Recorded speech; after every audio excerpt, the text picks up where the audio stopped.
Good morning all of you. जैसा कि आप लोग देख पा रहे होंगे, ये 2016 का जेटेट का प्रीवियस ईयर का पेपर है। जो एग्जाम में आने वाला जो एग्जाम होगा जैक का, उसके लिए बहुत ही बेनिफिट होगा। अभी तक हम लोग देखें कि 2012 में हुआ था जेटेट, और दूसरी बार हुई थी 2016 में। उसमें हम लोग झारखंड शिक्षक पात्रता का कुछ क्वेश्चन है प्रीवियस ईयर का, जो आने वाला जो भी जैक का जेटेट एग्जाम होगा उसमें पेडागोजी का जो प्रश्न होगा वो कैसा रहेगा, तो उसको हम प्रीवियस ईयर से तुलना कर सकते हैं। और प्रीवियस ईयर का क्वेश्चन देखने से एक आंकड़ा लगता है कि किस तरह का क्वेश्चन रहने वाला है। तो आज हम 2016 का प्रीवियस पेपर है पेडागोजी, उसका हम सॉल्यूशन को देखेंगे। तो चलिए वीडियो को शुरू करते हैं। पहला क्वेश्चन है बाल विकास एवं शिक्षण शास्त्र से कि 31 में दिया हुआ है कि शिक्षा के स्तर में ह्रास का मुख्य कारण है। तो शिक्षा के स्तर में ह्रास का मुख्य कारण है, तो दिया हुआ ऑप्शन में आप लोग देख पा रहे होंगे, इसमें दिया हुआ है कि छात्रों की लापरवाही, शिक्षकों का पारंगमता, अभिभावकों की विचार मगनता, इनमें से सभी। इसका सही आंसर हो जाएगा डी का सभी हो जाएगा, इनमें से सभी हो जाएगा। क्योंकि छात्रों की लापरवाही है, शिक्षकों की अपारगमता, अभिभावकों विचार मगनता, ये सभी कारण है शिक्षा का स्तर में मुख्य ह्रास का। और नेक्स्ट क्वेश्चन दिया हुआ है कि 32 में दिया हुआ है स्वांगीकरण का दूसरा नाम है। तो स्वांगीकरण का दूसरा नाम होता है प्रतिपादन। नेक्स्ट क्वेश्चन की ओर देखेंगे, लज्जा एवं गर्व का भाव किस दशा में विकसित होता है। लज्जा एवं गर्व का भाव किस दशा में विकसित होता है। इसमें दिया है ऑप्शन 33 में दिया हुआ है, तो बोल रहा है कि शैशवावस्था में होगा, कि बाल्यावस्था में, कि किशोरावस्था में, यौनावस्था में। तो इसका सही आंसर हो जाएगा बाल्यावस्था, क्योंकि जो बाल्यावस्था है उसमें से लज्जा और भाव का दशा से विकसित होता है। नेक्स्ट क्वेश्चन को देखेंगे, 34 में दिया हुआ है कि निम्नलिखित में से 34 में हम लोग देखेंगे 34 में कि निम्नलिखित में से मूल्यांकन शिक्षक के लिए किस रूप में सहायक है। मूल्यांकन, इवैल्यूएशन इसको इंग्लिश में बोलते हैं। तो पहला ऑप्शन में यह क्रिया शोध हेतु नए मार्ग खोलता है। दूसरा है शिक्षक अपने छात्रों को विभिन्न समूहों में वर्गीकृत कर सकता है। और शिक्षक अपने छात्रों को तत्काल प्रतिपुष्टि दे सकता है, कि इनमें से सभी। तो इसमें सही आंसर हो जाएगा इनमें से सभी, डी आंसर, डी, इनमें से सभी होगा। नेक्स्ट क्वेश्चन को देखेंगे, 35 में दिया हुआ है इसमें दिया हुआ है कि बुद्धि एवं सृजनात्मकता है।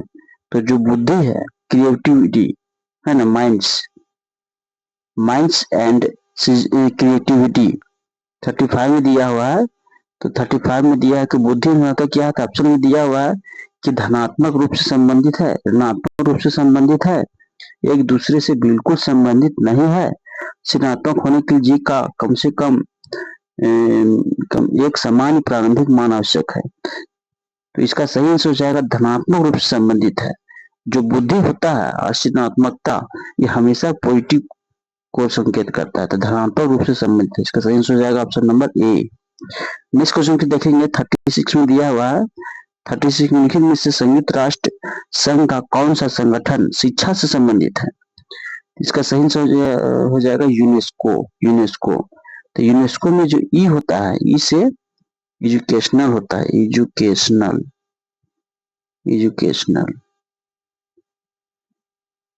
यूनाइटेड नेशन का जो स्थापना हुआ था 24 अक्टूबर 1945 को, और हम लोग 24 अक्टूबर को संयुक्त राष्ट्र संघ दिवस के रूप में भी मनाते हैं। यूनाइटेड नेशनल एजुकेशन साइंटिफिक, इसका जो होता है कल्चरल ऑर्गेनाइजेशन होता है, इसका फुल फॉर्म। तो एग्जाम के लिए बहुत इंपॉर्टेंट है कि जो यूनेस्को जो होता है, इसमें ई का मतलब जो होता है शिक्षा, ई का मतलब ही होता है एजुकेशन। इसका सही आंसर हो जाएगा एजुकेशन, बी, यूनेस्को। इसको इसका जो इसका मेन हेडक्वार्टर है वो फ्रांस की राजधानी पेरिस में है। यूनेस्को। नेक्स्ट क्वेश्चन देखेंगे, किस वर्ष तक किस उम्र तक बच्चों में आदत विकसित होती है? तो किस उम्र तक? तो इसका सही आंसर क्या हो जाएगा? ऑप्शन दिया हुआ है बाल्यावस्था, कि जन्म होगा, कि सर्वदा मान होगा, कि गर्भावस्था के दौरान। तो इसका सही आंसर हो जाएगा जन्म से ही बच्चों में आदत विकसित होती है। तो इसका सही आंसर हो जाएगा जन्म। जन्म। नेक्स्ट क्वेश्चन की बढ़ेंगे, 38 में दिया हुआ है कि निम्नलिखित में से कौन सा विकास का सिद्धांत है? इसका विकास का सिद्धांत क्या है? तो 38 का इसका हो जाएगा ये नंबर, यह सबके लिए समान गति से आगे नहीं बढ़ता है। जो विकास का सिद्धांत है वो सबके लिए समान गति से आगे नहीं बढ़ता है। किसी का ऐसे विकास जो धीमी गति से होता है, किसी का तेज गति से होता है, इसीलिए समान गति से नहीं होगा। इसमें दिया हुआ है 38 का, तो ये विकास सदैव रेखीय होता है, यह सबके लिए समान गति से होता है। तो 38 का इसका ये नंबर हो जाएगा, यह सबके लिए समान गति से आगे नहीं बढ़ता है। नेक्स्ट क्वेश्चन में देखेंगे 39 दिया हुआ है। 39 में देखेंगे कि उसमें और ऑप्शन था, यह एक असतत प्रक्रिया है, विकास की सभी प्रक्रियाएं अंतः संबंधित नहीं है 37 में। तो उसका सही आंसर ये हो जाएगा। अब 39 का हम लोग देखेंगे। 39 का दिया है, बाल विकास एक प्रणाली है। बाल विकास एक प्रणाली है। बाल विकास एक प्रणाली है। क्या है? तो बाल विकास किसका प्रणाली है? तो दिया ऑप्शन, धीमी तेज गति की, सतत क्रमिक लगातार चलती हुई, समान रूप में लगातार चलते हुए विकास की। तो बाल विकास एक प्रणाली है जिसमें क्या होता है, एक सतत क्रमिक लगातार चलती हुई है। सतत मतलब लगातार, है ना। तो बाल विकास क्या है? विकास चलते रहता है जीवन भर। एक होता है अभिवृद्धि और एक होता है विकास। तो अभिवृद्धि जो है, विकास जो होता है डेवलपमेंट, वैसे अभिवृद्धि का एक पार्ट होता है। क्या होता है? एक पार्ट होता है जिसमें क्या है, एक सतत क्रमिक लगातार चलता है। तो इसका सही आंसर हो जाएगा सतत क्रमिक लगातार चलती हुई। नेक्स्ट क्वेश्चन देखेंगे, 40 में दिया हुआ है 40 में कि यौन पुरुष या स्त्री होने के जैविक गुणों को संदर्भित करता है, जबकि लिंग संदर्भित करता है। इसमें ऑप्शन दिया हुआ है पुरुष या स्त्री अथवा मातृ जाति या पितृ जाति दिया हुआ है।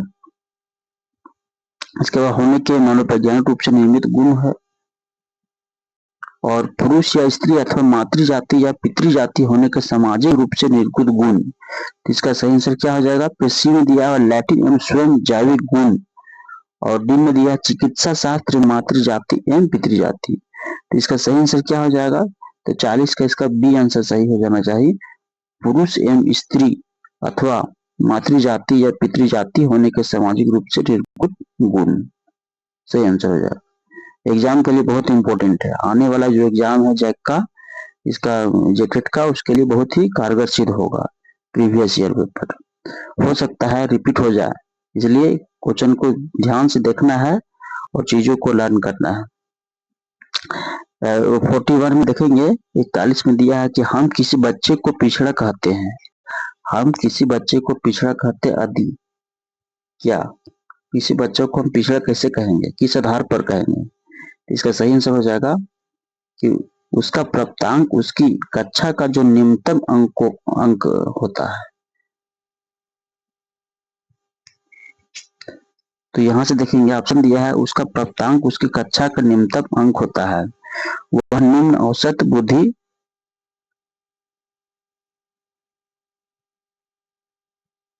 बुद्धि वाला मंद बच्चा हो, वह एक ही कक्षा में 1 साल से अधिक रह जाता है, अपने स्वाभाविक सामर्थ्य के निम्न स्तर पर उसके प्राप्तांक आते हैं।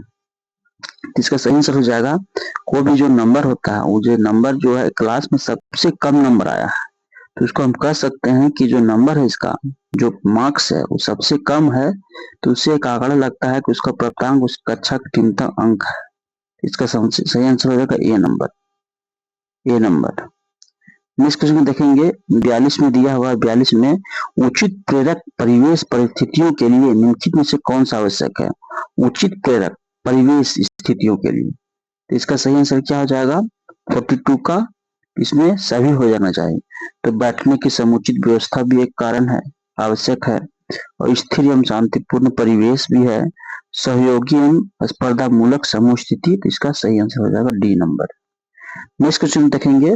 ध्यान रहे, अधिकतर क्वेश्चन में हम लोग देखते हैं कि जो सभी वाला ऑप्शन है वो वैसे सही होता है, इसलिए एग्जाम में भी कोशिश कीजिएगा जितना ऑल ऑफ दीज है ना, सभी वाला सब ऑप्शन लगभग सही होता है, यानी मान के चलना है। 43 का देखेंगे हम लोग। बच्चे का विकास निम्न में से किसका परिणाम है? बच्चे का जो विकास है किसका परिणाम होता है? तो बच्चे का विकास जो होता है आनुवांशिकता तथा पर्यावरण के मध्य अन्योन्य क्रिया होता है ना। जब बच्चा जन्म लेता है तो आनुवांशिकता है, वो कहीं कहीं उसका आनुवांशिकता से उसका संबंध है। इसके बाद फिर वो जिस पर्यावरण में रहता है उस पर भी उसको प्रभावित करता है। तो मेन इसका है से पर्यावरण के प्रभावकारी होता है। इसका सही आंसर हो जाएगा ऑप्शन नंबर 43 का सही आंसर क्या हो जाएगा? सही आंसर हो जाएगा 43 का सी नंबर, आनुवांशिकता तथा पर्यावरण के मध्य अन्योन्य क्रिया। इसके बीच में जो है से अन्योन्य क्रिया होगा उस पर डिपेंड करेगा बच्चे का विकास। तो 44 देखेंगे। नेक्स्ट क्वेश्चन की ओर है 44। तो 44 में दिया हुआ है कि कक्षा कक्ष में यानी क्लासरूम में छात्रों की इच्छा को प्रभावित करने वाले बाह्य कारक कौन से हैं? तो 44 का क्या हो जाएगा? तो 44 का सही आंसर हो जाना चाहिए डी नंबर, संस्कृति एवं परीक्षण। संस्कृति इसका हो जाएगा 44 का संस्कृति एवं परीक्षण। यहाँ वो देखेंगे D number, D number, D number है संस्कृति एवं परीक्षण। संस्कृति एवं परीक्षण इसका सही आंसर हो जाएगा। नेक्स्ट क्वेश्चन पे देखेंगे हम लोग। नेक्स्ट क्वेश्चन दिया हुआ है 45 में।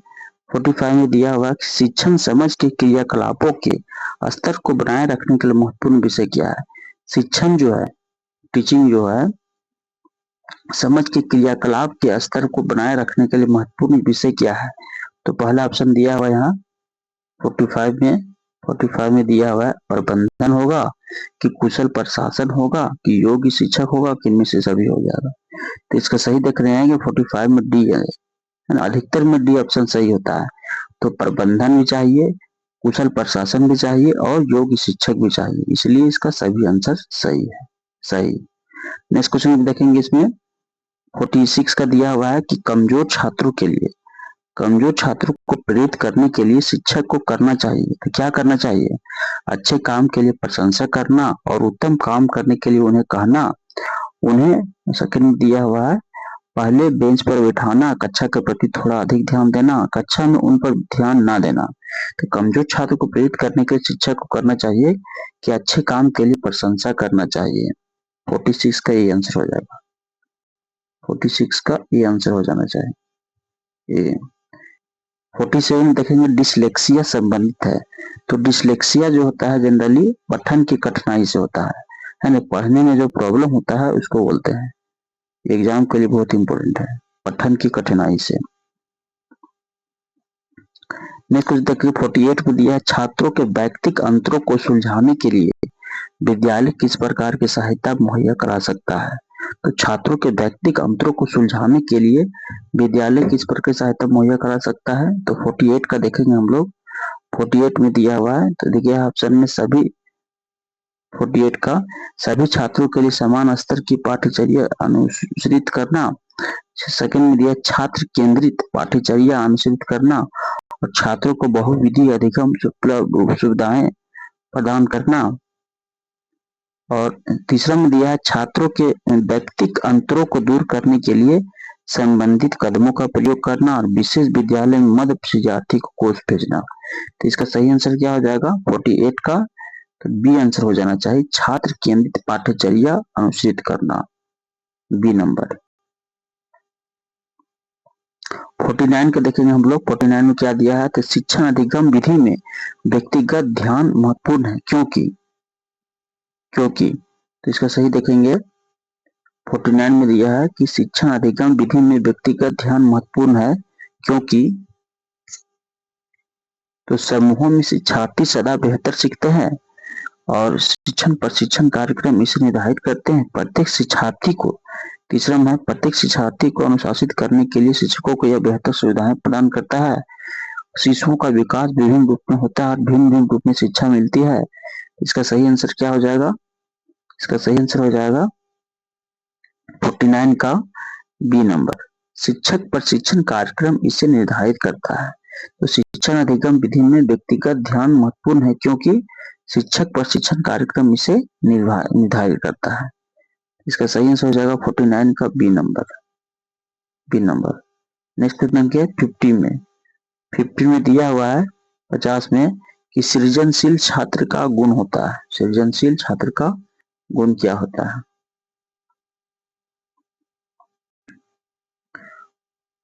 क्या बोल रहा है? सृजनशील मतलब क्रिएटिविटी के लिए क्या होगा? तो नमनीयता का भाव, चिंताग्रस्त, समस्याओं से अनजान और बुद्धि का अभाव। तो अधिकतर सृजनशील जो छात्र होता है वो चिंताग्रस्त होता है। 50 का बी हो जाएगा सही आंसर। 50 का बी चिंताग्रस्त होता है। अधिकतर जो क्रिएटिविटी होता है कुछ न कुछ बच्चे जो है कुछ न कुछ समझते रहते हैं तो इसके लिए चिंताग्रस्त रहता है। नेक्स्ट क्वेश्चन देखेंगे 51 के दिया हुआ कि मानसिक संघर्ष का एक महत्वपूर्ण कारण है। तो मानसिक संघर्ष का एक महत्वपूर्ण कारण क्या था? ऑप्शन दिया हुआ है यौन आकांक्षाओं का दमन और आत्मसम्मान और प्रतिष्ठा की क्षति और खराब व्यक्तिक संबंध, इनमें से सभी। तो हम लोग बार बार बोल रहे हैं कि जो भी क्वेश्चन दिया हुआ रहता है उसमें अधिकतर जो इनमें से सभी वाला ऑप्शन होता है वो लगभग सही होता है। इसका सही आंसर हो जाएगा डी नंबर इनमें से सभी हो जाएगा। नेक्स्ट क्वेश्चन देखेंगे 52 में दिया हुआ है कि मूल्यांकन को उपयोगी और रोचक विधि बनाने के लिए किसी को भी सावधानी बरतनी होगी। मूल्यांकन को उपयोगी और रोचक विधि बनाने के लिए किसी को भी सावधानी बरतनी होगी। क्या होगी? तो इसमें सही आंसर हो जाएगा 52 का सी नंबर। छात्र के सीखने के शैक्षिक और सह शैक्षिक सीमाओं, इसका देखेंगे 52 का। तो छात्र के सीखने के शैक्षिक और सह शैक्षिक सीमाओं के बारे में जानकारी इकट्ठा करने के तरीके की भिन्न किस्म का उपयोग करना, इसका सही आंसर हो जाएगा। नेक्स्ट क्वेश्चन देखेंगे 53 में निम्नलिखित में से उत्प्रेरणा से कौन सा कारक संबंधित नहीं है? निम्नलिखित में से उत्प्रेरणा से कौन सा कारक संबंधित नहीं है? इसका सही आंसर हो जाएगा क्या हो जाएगा? तो 53 का सही आंसर हो जाएगा ऑप्शन नंबर सी नंबर, शारीरिक तंदुरुस्त हो जाना चाहिए। 53 का शारीरिक तंदुरुस्त होना चाहिए। उत्प्रेरणा के लिए कारक संबंधित नहीं, शारीरिक तंदुरुस्त का जरूरी नहीं है कि कोई भी चीज का उत्प्रेरणा मिलता है तो इसमें शारीरिक तंदुरुस्ती को जरूरी नहीं होगा।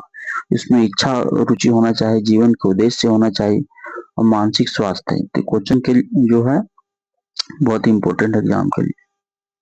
नेक्स्ट क्वेश्चन देखेंगे 54 में दिया हुआ है 54 में दिया हुआ है इसमें कि उच्च बुद्धि लब्धि संपन्न एक छात्र अध्ययन में अच्छा नहीं कर रहा है और शिक्षक के लिए सबसे अच्छी क्रिया विधि क्या है? तो ऑप्शन दिया है उसके बेहतर निष्पादन तक प्रतीक्षा करना, उसकी न्यून उपलब्धि के लिए कारणों की खोज करना और परीक्षा में उसे ग्रेस मार्क देना। और डी में दिया है उसे स्कूल से निकाल लेने के लिए उसके माता पिता से आग्रह करना।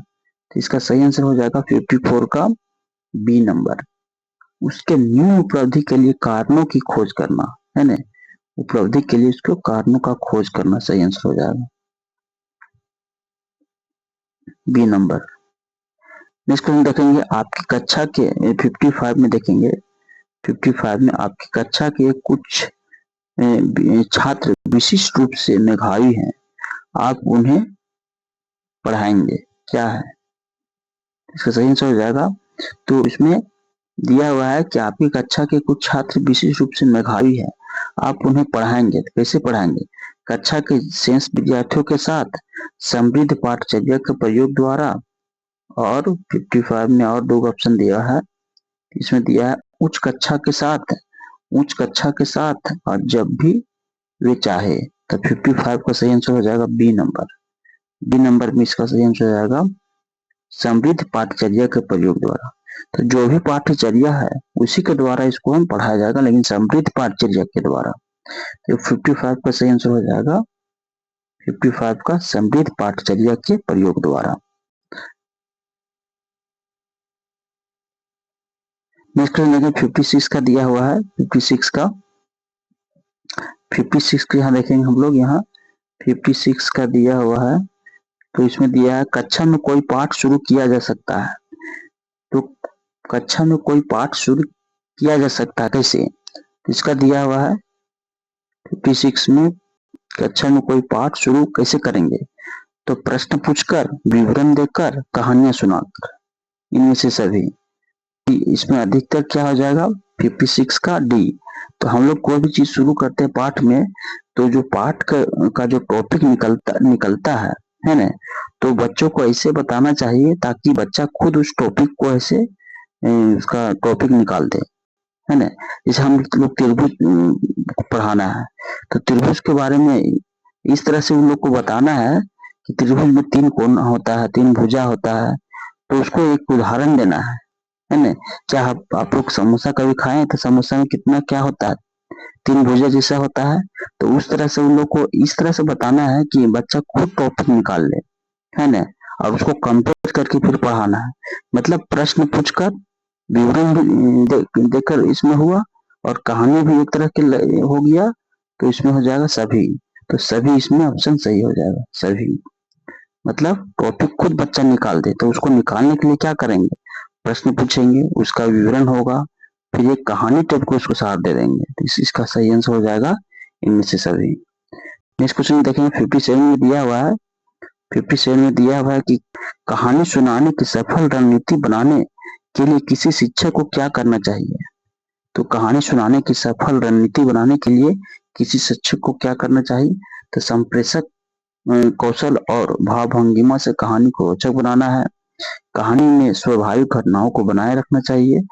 कहानी के पात्रों का सही ढंग से चित्रण एवं आज की जीवन स्थितियों से तुलना होनी चाहिए कि सभी। तो 57 में क्या आ जाएगा डी। अधिकतर हम क्वेश्चन में बोलते हैं कि डी ऑप्शन जो है सही होता है, और देख रहे होंगे कि यहाँ से सभी सही हो रहा है। तो इसका सही आंसर हो जाएगा, तो ये भी सही है, बी भी सही है, सी भी सही है और डी भी सही है। मतलब कि डी सही है, सभी हो जाएगा। 58 का देखेंगे, छात्रों को गृह कार्य देते समय निम्नलिखित में से कौन सा आवश्यक नहीं है। तो कौन आवश्यक नहीं है 58 का देखेंगे यहाँ। तो इसका सही आंसर हो जाएगा 58 का। तो 58 का सही आंसर हो जाएगा सी नंबर, गृह कार्य का उद्देश्य समझाना। छात्रों को गृह कार्य देते समय, होमवर्क इसको बोलते हैं इंग्लिश में, छात्रों को होमवर्क देते समय निम्नलिखित में से क्या आवश्यक नहीं है। तो गृह कार्य का उद्देश्य समझाना, कोई जरूरी नहीं गृह कार्य का उद्देश्य क्या है, बाकी सब सही है। छात्रों को समुचित रूप से गृह कार्य करने के लिए प्रेरित करना है ना। गृह कार्य पूरा करने के लिए स्पष्ट निर्देश प्रदान करना, गृह कार्य का उद्देश्य समझाना, चालू शिक्षण के आधार पर गृह कार्य देना। तो इसका सही आंसर हो जाएगा सी नंबर, गृह कार्य का उद्देश्य समझाना। ये जरूरी नहीं है, और यही क्वेश्चन का आंसर होगा। नेक्स्ट क्वेश्चन को देखेंगे, 59 में दिया हुआ है। 59 में कि कक्षा में श्यामपट्ट, है ना, श्यामपट्ट ब्लैक बोर्ड उसको बोलते हैं, श्यामपट्ट व्यवहार करते समय निम्नलिखित में से किस बिंदु पर ध्यान दिया जाता है। तो स्पष्ट एवं पठनीय शब्दों में लिखना, है ना। 59 में दिया हुआ है कि कक्षा में श्यामपट्ट व्यवहार करते समय किनमें से किस बिंदु पर ध्यान दिया जाता है। तो ऑप्शन दिया है पहला कि स्पष्ट और पठनीय शब्दों में लिखना, दूसरा है रेखाचित्र बनाते समय बहुरंगी चौकी का प्रयोग करना, और श्यामपट्ट पर सीधी रेखा खींचना, इनमें से सभी। तो 59 का देखेंगे तो सही आंसर हो जाएगा इनमें से सभी। हम बोलते हैं बार बार कि ऐसे कोई भी क्वेश्चन का अधिकतर ऑप्शन डी सही होता है। और यहाँ क्वेश्चन देखने से पता चल रहा है कि जब भी हम ब्लैक बोर्ड में लिखेंगे तो स्पष्ट होना चाहिए, और ऐसे बच्चों को साफ साफ दिखना चाहिए, और पठनीय होना चाहिए, पठनीय शब्द में लिखना होगा। और रेखा चित्र बनाते समय बहुरंग का भी इस्तेमाल करने से भी अच्छा रहता है। और श्याम पर सीधे रेखा खींचना है, सीधा, है ना, मतलब इसमें सभी आंसर सही होगा, all of these. Next question देखेंगे, 60 में दिया है मनोविश्लेषण सिद्धांत के अनुसार विसामान्य व्यवहार होने के कारण क्या है। तो 60 में देख रहे हैं, 60 में तो इसमें मनोविश्लेषण सिद्धांत के अनुसार विसामान्य व्यवहार होने का कारण है, उसमें क्रिया अचेतन मन है कि व्यक्ति की दमित इच्छाएं हैं, इनमें से दोनों, और डी इनमें से कोई नहीं। तो इसका सही आंसर हो जाना चाहिए बी नंबर, व्यक्ति की दमित इच्छा होना चाहिए, दमित इच्छा। तो इस तरह से हम लोग आज जेटेट का 2016 के क्वेश्चन को ऐसे देखे और हम लोग सोल्व किया। क्वेश्चन जो आने वाला जो जैक का होगा 2026 में जो जेटेट का एग्जाम होगा उसके लिए बहुत ही कारगर सिद्ध होगा, है ना। तो वीडियो को देखें और बार बार इसको ऐसे देख देख के अपना एक नोट्स बना सकते हैं। वीडियो का जो है लिंक इसको हम शेयर कर देंगे। देख रहे हैं हम लोग 31 से आज क्वेश्चन को देखे, स्क्रीनशॉट भी ले सकते हैं। 30 में दिया, 37 है, 38 है नहीं, 40 सब दिया हुआ है। और ऐसे 60 क्वेश्चन इसके लिए बहुत ही इंपॉर्टेंट है, 30 क्वेश्चन है। तो वीडियो को देखें, लाइक करें, सब्सक्राइब करें। धन्यवाद।